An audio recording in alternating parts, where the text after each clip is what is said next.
Alright, I'm well aware of the fact that a bunch of you want Miz and Morrison. I think I mentioned a while back that I accidentally deleted content that related to the video. You're probably like, Wrestling Premiere, why'd you choose this? Well, I was searching on that big ass list for potential videos, and I thought of this. Simple as that. One of you guys did ask for the IC title reign, a SmackDown run, and I'll get to that in the future, hopefully. What is up, guys? Wrestling Premiere is here. Around 2007, Johnny Nitro already had a decent resume behind him.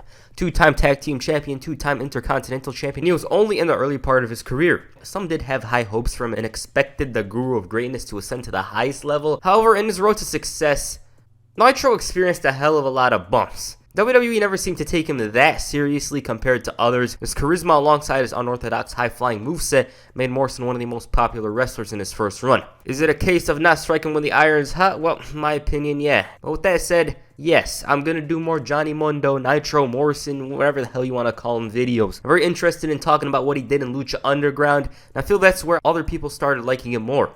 Here in 2007, though, he was in an awkward situation. What I mean by that is after losing the Intercontinental Championship, he was directionless. It also didn't help that Joey Mercury was released in March of 2007. However, this Pro Wrestling Insider report says the contrary. WWE management has high hopes for Johnny Nitro. A big part of the reason they moved him to ECW was to split him from real-life girlfriend Melina. Management thinks Melina is a major distraction towards the growth of Nitro as a performer due to her bad social behavior and reputation. So Nitro was drafted to ECW, and I'd say his career took a positive turn. Within his first week, Nitro was called up to replace Chris Benoit for the title match at Vengeance Night of Champions. This was apparently due to a family emergency, at least that's what the belief was at that time, and it's a noticeable downgrade, but nonetheless, Nitro is going to make the most out of it. He was booked to win the title, much to the shock of the audience, and we all know what happened afterwards. Now, according to Nitro himself, this was a change that he was hoping would occur.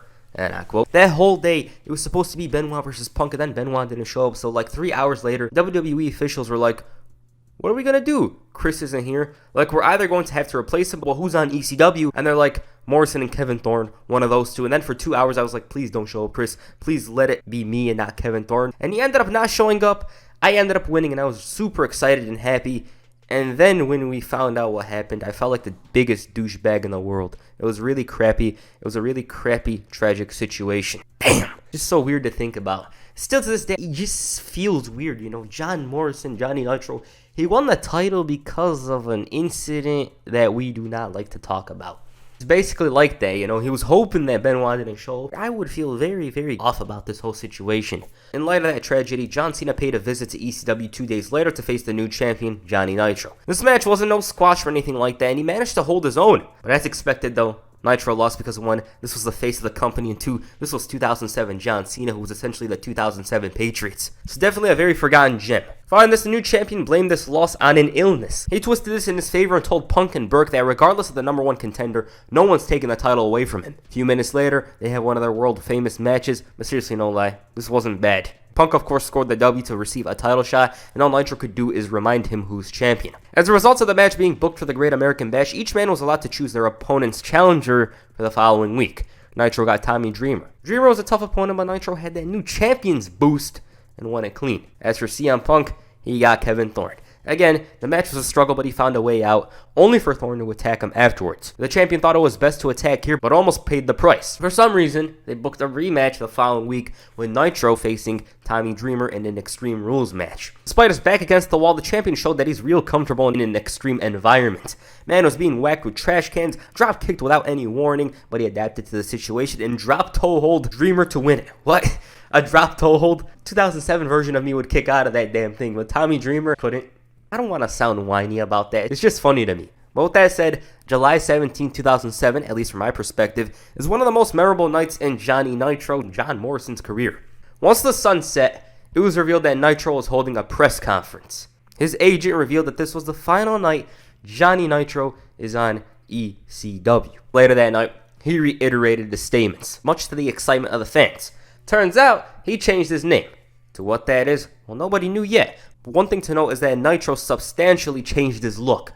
I remember as a kid thinking he changed his face or something, but then again, I was a dumbass. All things considered, Nitro said that he's not called that anymore. His name is John Morrison, and apparently it was his birth name. Man started flexing on about a bunch of things. He started walking at 4 months old. He skipped first grade for third grade. Who's he lying to? And get this, he was voted student body president even though he wasn't even in the running, and in college he led his basketball team to a 34-point comeback. Man was like Tracy McGrady. But despite all of this, there are still doubts coming from the fans. Morrison assured them that he will retain the title at the Great American Bash before poking fun at Punk's name. All of a sudden, the challenger interrupted and he was full of fury. The champion told Punk that this ain't no wrestling match, it's a press conference before asking about his name. Fans start chanting his name, and all of a sudden Morrison delivers a shot cheaper than a DQ victory before dropping him with a neck breaker. Of course, in light of all this, you're wondering, why the name John Morrison? According to the Wrestling Observer newsletter, they changed Johnny Nitro's name because the feeling was that it was not serious enough and he's now in a world champion position.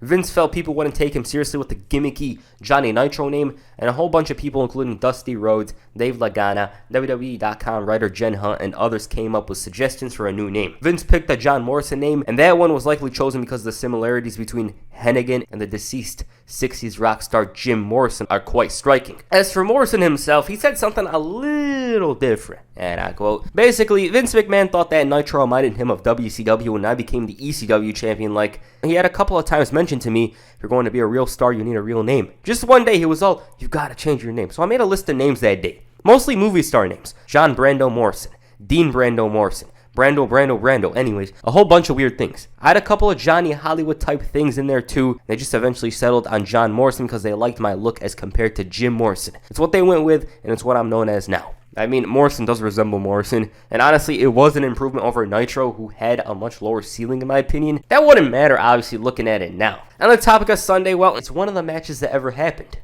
You see, what Punk was talking about in his documentary was true. Morrison and himself didn't have the best matches. It's like you eat something and think, that's it. There's one match in particular that contradicts this, but I'll get to that later. This match, though, is extremely basic, didn't have much going for it. There was no compelling story, none of that. Punk has the advantage early on. Morrison drops him off the steps, fails to hit a suplex, and it's time for the comeback. The journey to the thing we call the final third just wasn't interesting. Obviously, when they got there, it picked up and the match catches your eye, but even then it ended from out of nowhere after Morrison kneed Punk in the midsection for the win. This is the second time that John Morrison won the match with a basic move. But yes, he was the victor, and Punk once again lost to him clean. On the July 24th episode of ECW, the quote, greatest ECW champion of all time was here to issue an open challenge. First of all, he rubbed the victory in everyone's face. Morrison told CM Punk that his destiny is to be surrounded by darkness without the ECW title to brighten his existence. So this is when he started cutting those odd promos about the Palace of Wisdom. With Punk in the rearview mirror, Morrison thought it was necessary to have a 15-minute of fame match. Basically, if you withstand 15 minutes, you get a title shot. Then all of a sudden, this guy straight out of Techno 2000 comes out, and since Morrison was wearing his street clothes, you know how this went. He got his work done in less than a minute. Now, at the same time, he was multitasking, because later that night, he teamed up with Elijah Burke to face Tommy Dreamer and CM Punk. While the champion didn't feel the wrath of a GTS, his partner certainly did, and it was clear that this feud wasn't over. Of course, in other places, Morrison bragged about giving opportunities and continued the 15 minutes of fame challenge. After roasting Paris Hilton, he introduced his opponent who, well, I don't know what to say really. I did think he resembled somebody, and yes, it's of course Joey Ryan. And he also lost in 20 seconds. The champ was now overzealous, saying he's the shaman of sexy, and he got Taz laughing. All of a sudden, Tommy Dreamer came out and talked about how he's been in the industry longer than 15 minutes.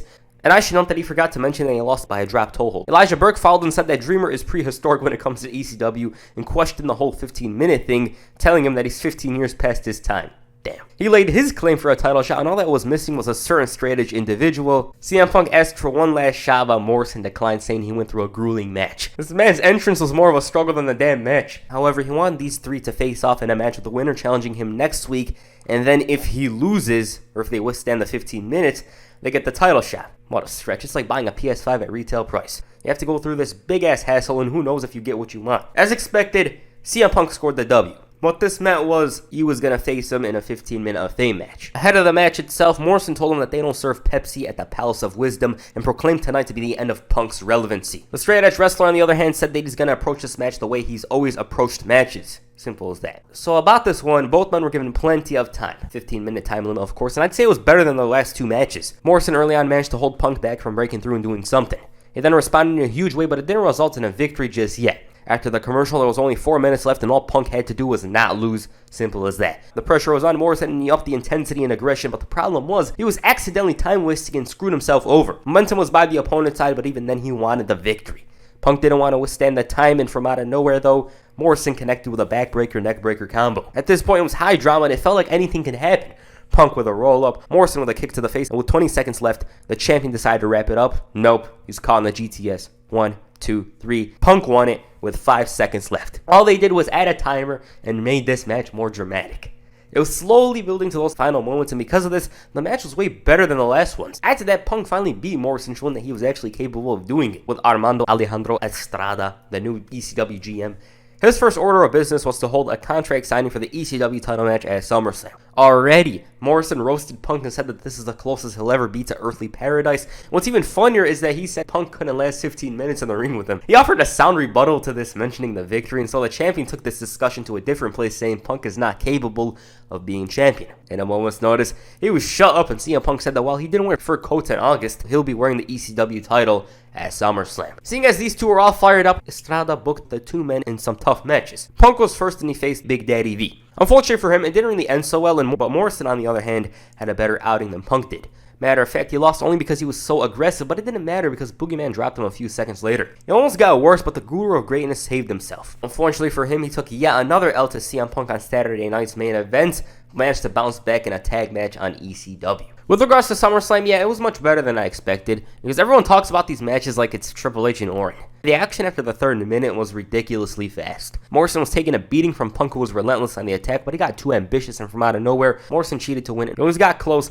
but it wasn't enough. Anyways, Morrison gloated about setting the night on fire later that week and said that he created a new reality for CM Punk. All of a sudden, he began roasting his potential opponents. Boogeyman, it takes more than worms to scare him. The Miz, he talks about being a chick magnet, but actions speak louder than words, and he obviously didn't count playing with himself in the shower as a thing. Big Daddy V, it's best for humanity if he doesn't win. And CM Punk, well, same thing Morrison said earlier. His 15 minutes of fame are up. So basically, in a nutshell, the champion brushed off all potential opponents and made them seem like schmucks. Those four men would face off in a fatal four-way match with the winner challenging for the ECW title, and yes, CM Punk won it. Now, the reports at the time say John Morrison was set to hold the title for a while. The show was being built around him, so to speak, but at a moment's notice, that would all change as Morrison was one of the 10 wrestlers suspended for violating the wellness policy, the signature pharmacy scandal. I'll dive deep into that in the Dark Summer of 07 video, but for now, we got John Morrison.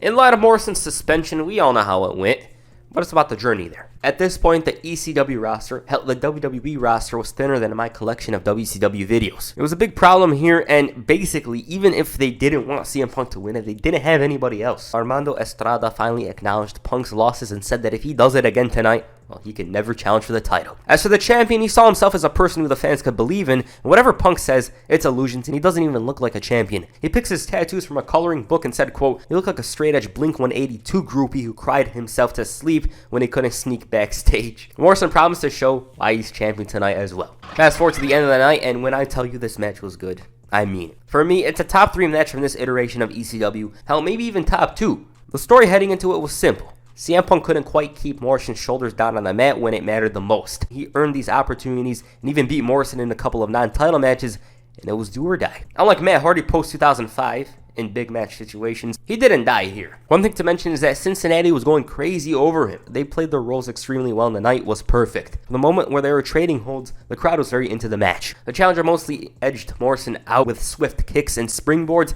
Hell, after the commercial break, he was stuck in a headlock. In spite of CM Punk's lethal offense, the champion had him scouted. Now, of course, the pace was slow from here on. Fans were hyping up Punk in an effort to bring him back in, but that wouldn't be the case for a while, barring this quick roll-up. Then from out of nowhere, Morrison was caught with this very impactful suplex, and the thud that came from it was something else. And the comeback was initiated. Johnny was in trouble here, the title was slowly being pried away, and Punk looked damn near unstoppable. Add to that, the entire crowd was on his side, and from out of nowhere, Morrison managed to hit the Starship Pain, yet Punk kicked out. This is when the match turned into something else. Each man traded roll-ups. Morrison was caught cheating. He failed to connect to the springboard, and before he knew it, he took the GTS. 1, 2, 3, new champion. What a match. These guys finally clicked and they did it in a very huge way. The fans saw CM Punk's misfortunes throughout the summer. From losing at Vengeance to SummerSlam, and before the match even began, they were going crazy for him. They were invested in his journey, and Morrison, on the other hand, played his role to a T. Nobody in the arena was cheering or chanting his name. Everyone was with the babyface, and the entire thing was filled with electricity and excitement. I'm not overrating or overstating how good this match was. It's just that. Also, that last chance stipulation added a bit to the match. There was a lot of uncertainty with the results, and I could say without any doubt that this was a pay-per-view quality match in every sense of the word. It's probably my top 10 WWE matches of 2007. It was truly a remarkable encounter. With that said, Johnny Nitro's transition into John Morrison was well done in my opinion. One thing I liked is that it wasn't just treated as a name change.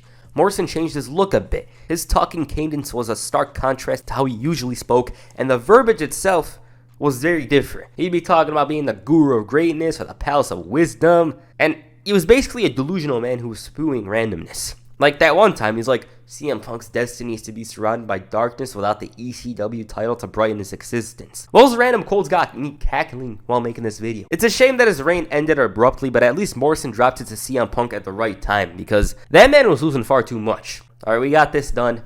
Hopefully, I make Morrison and Miz in the next few weeks or months. I know a lot of you guys are interested in that, and we'll be looking at the first run where they were doing the dirt sheet. They were entertaining, they were having good matches, all that. Alright, what do you guys think of Johnny Nitro's transition into John Morrison? Please comment down below, and that's it for this video. Make sure you hit the springboard kick on the like button, and perhaps the starship pain on the subscribe button. Peace, I'm out.